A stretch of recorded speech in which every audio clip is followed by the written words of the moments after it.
Good morning and welcome to my presentation on domestic violence against women being a global concern through the lens of an educational and developmental psychologist. The World Health Organisation's data suggests chronic and evidence concern of violence against women, particularly intimate partner violence and sexual violence, globally stands at 30%. 1 in 3 women had reported between the age of 15 and 49 have been in a relationship where they report they've been subjected to physical or sexual violence by their intimate partner. Real figures of the global public health problem are of epidemic proportions requiring urgent action, as reported by WHO, and they acknowledge that there are significant stigmas attached to the correct reporting of domestic violence. In Australia, the 2012 Personal Safety Survey found that 80% of women who experience some sort of violence by an intimate partner never reported this to police. How can we try to define the multifaceted domestic violence against women? It has been defined by the UN as any act of gender-based violence that results in or is likely to result in physical, sexual, or mental harm or suffering to women. Violence against women is a very broad and inclusive umbrella term that includes any threats or acts that result in harm, and these can include coercion or arbitrary deprivation of liberty, whether occurring publicly or privately. Educational and developmental psychologists specialise in evidence-based developmental and educational approaches to the well-being of people across their lifespans, fostering cognitive, social and emotional learning connectedness and social support in individual and group development. Domestic violence is the leading cause of morbidity and mortality against women of childbearing age. The main reason for this morbidity and mortality is the mental health impact domestic violence is responsible for. When individuals require help in mental health care settings, they present with mental health issues such as depression, anxiety, insomnia, suicidal ideation, and post-traumatic stress disorder.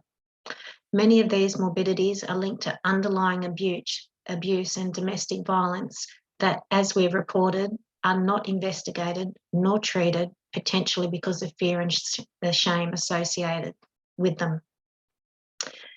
The International Violence Against Women Survey, conducted in 2002-2003, and the 2012 Bureau of Statistics in Australia, their safety survey, provide us with details on the risk factors that influence domestic violence in Australia, as listed on this slide. These surveys suggest that there is a relationship between the experience of violence as a child and the subsequent potentiality of victimisation as an adult, and that this is 1.5 times more likely to happen in an adult of those adults who have experienced abuse as a child. One of the strongest risk factors of intimate partner physical abuse, again evidenced by the International Violence Against Women Survey, was the abuse of alcohol and drugs. Male perpetrators inflicted abuse against their partners more frequently, with far more serious injuries being sustained, and was also more prevalent in Indigenous communities. 44% of intimate partner homicides were alcohol related. The Australian Institute of Health and Welfare reported in 2018 some of the reasons why domestic violence is unreported and how to combat the lack of reporting. Developing the strategies, processes and programs to enable avenues to change referrals to health professionals could dramatically change these statistics, and working with women over a period of time, fostering their cognitive, social and emotional learning. This has been effective through implementing cognitive behaviour therapy, which I'll address a little later. The Australian Bureau of Statistics reported on who the victims of domestic violence are likely to tell. This graph strongly illustrates that friends and family are the strongest support for victims. This graph also acknowledges that this is only a representation of those who sought help. Perhaps it reflects the pathways to see a psychologist may need to be improved so that greater use of this resource is sought by women who would benefit from the service. Other healthcare professionals and counsellors and support care workers are only accessed by approximately 20 to 30% of the victims who do seek help and intervention. This is an area that could benefit from improvement to improve the outcomes for domestic violence against women.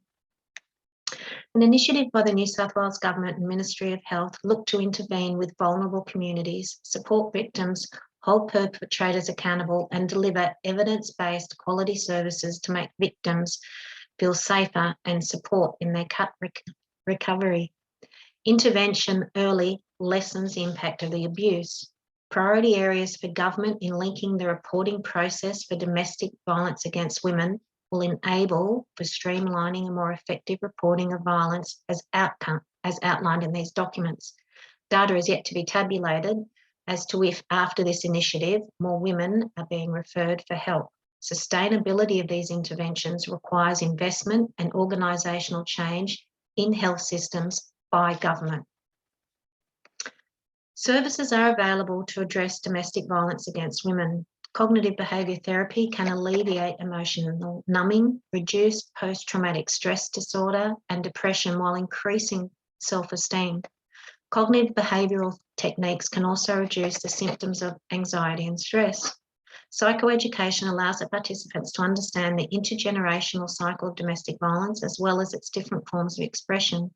Understanding the cycle of domestic violence contributes to women's understanding their experiences, helping to minimise their feelings of guilt and shame, as well as perception that they were somehow responsible for their victimisation. It's these feelings of guilt and shame that are associated with symptoms of depression and anxiety, and that educational psychologists can work to improve. Karatsias et al. Reports that cognitive behavioural therapy has a moderate to large effect on disturbances in relationships and large effects on affect dysregulation and negative self-concept and post-traumatic stress disorder symptoms.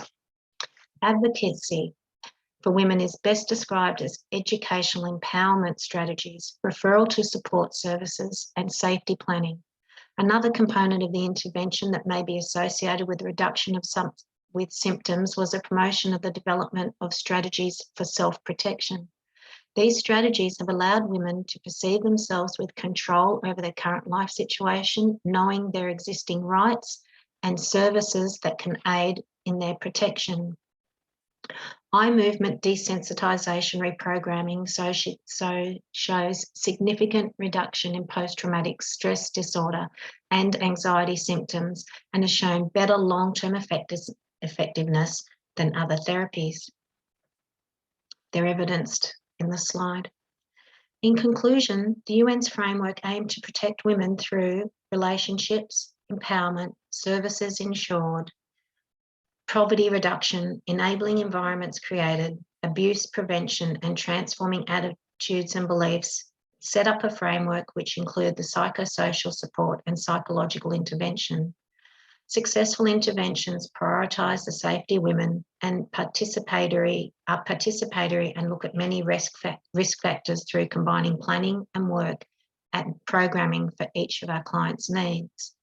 Domestic violence against women devastates individuals and families. There are mechanisms and supports available to women, but as discussed here, it can be difficult for women to feel unburdened enough to navigate and find the help they need.